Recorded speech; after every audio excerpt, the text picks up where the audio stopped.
I'd like to show you how to do a 3-needle bind off. Here is the materials we're going to use for the 3-needle bind off. And here I've knit up a little prototype of a sweater.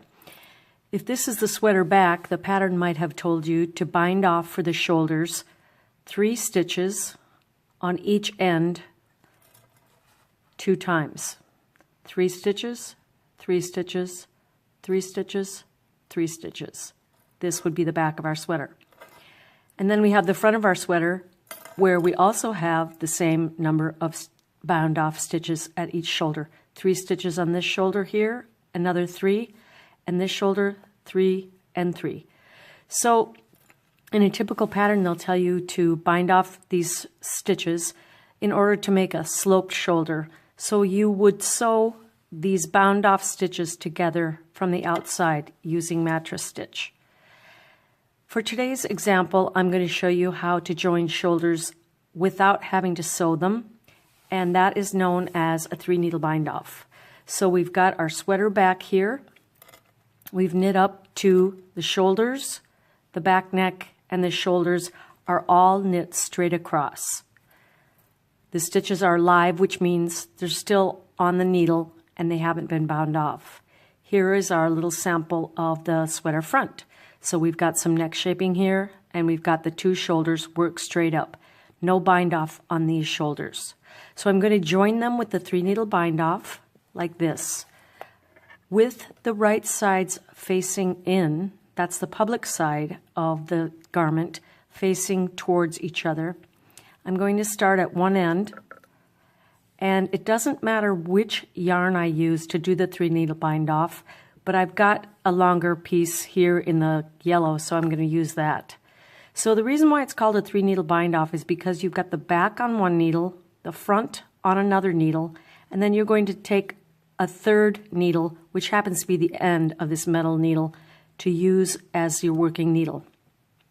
So I'm going to insert my needle into the front stitch as though to knit, and into the back needle stitch knitwise. Take my yarn, wrap around the needle, and pull the stitch through both of those stitches and off. You're going to do that again. Now you can do it together. You can make it one motion like this, one motion, or you can also do them separately. When you have 2 stitches on your right hand needle, you're going to bind off the first stitch. And this, it doesn't matter which needle you use to bind off, just use whichever one feels more comfortable. So I'm going to lift the first stitch over and off the second stitch. One stitch has been knit together and bound off. The next 2 stitches in the front needle and in the back needle, and if you like, after you wrap, you can pull them through separately, the back needle and then the front needle. Take them off of both needles. Now be careful, I always pinch ahead of the stitches on the needle just so they don't pop off while I'm doing the maneuver. Reach over, bind off.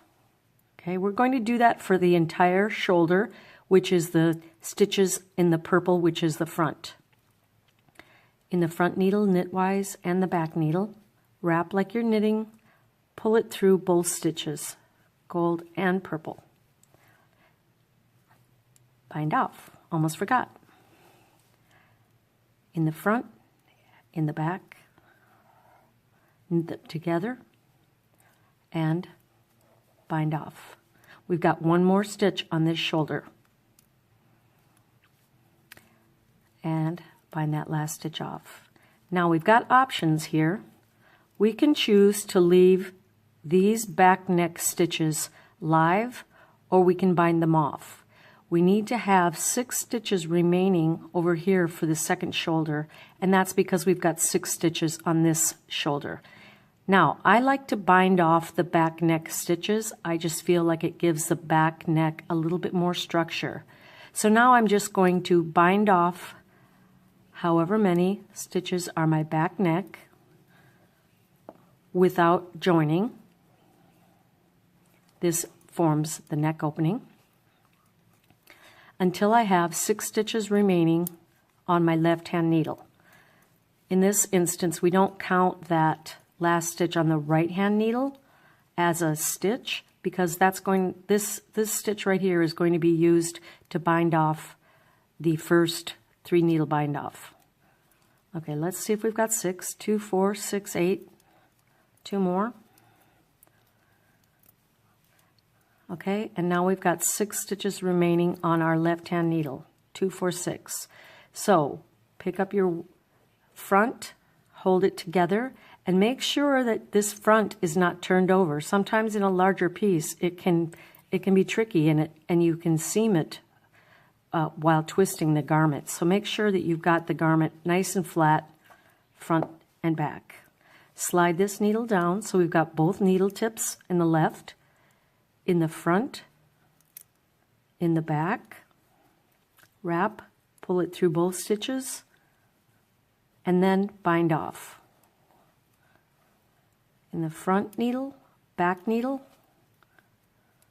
pull it through and bind off.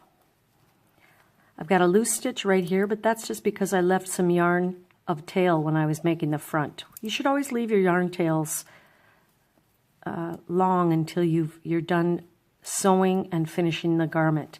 The very last thing before you wear it will be weaving in the ends. So 3 needle bind off, both shoulders. A little sample prototype for you. The last stitch you can just bind off like a normal bound off stitch. Feed the last of the yarn through. And there's what it looks like on the inside. So let's check it out on the outside of the garment. So that's what your shoulders are going to look like. That looks pretty good. Great. You need to try this. It's fun.